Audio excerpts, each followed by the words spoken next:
Hi, my name is Claire Roberts, and today I'm going to be talking about colouring. And yes, if you have noticed, if you haven't been stuck in a hole for the past 2 years, you will have seen that every time you go to a grocery store or bookstore, there are thousands of colouring books now aimed at adults, not just for children. And not only that, they claim that they're good for relaxation and mindfulness. First point I want to put across is that although colouring is therapeutic, it's not actually an art therapy as such. I've sat in a few art therapy sessions and they're run by well-qualified, well-trained art therapists.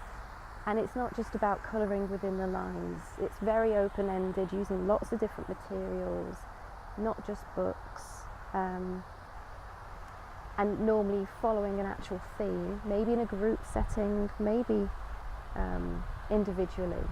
But art therapy is very different to just colouring, but don't take away from the fact that colouring is actually therapeutic.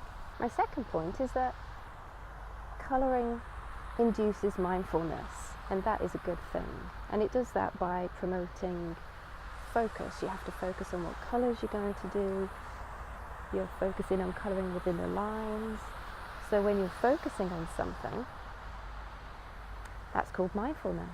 And my third and final point today is that colouring decreases the fidgeting because you've got something to do with your hands.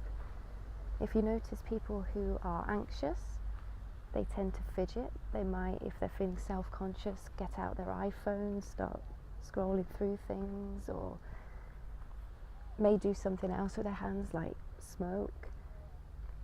But having colouring is a good hobby to have to stop the fidgeting and do something with your fingers, something productive.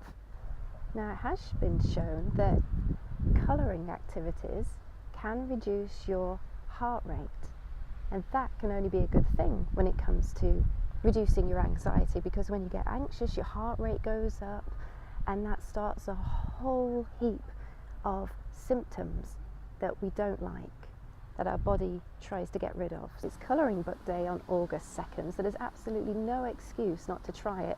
There are books in every store you go to, even the grocery stores. It's easy to pick up some pencil crayons or felt tip pens, whatever your preference is, and just try it out. You might find that you really find that colouring is helpful in reducing your anxiety.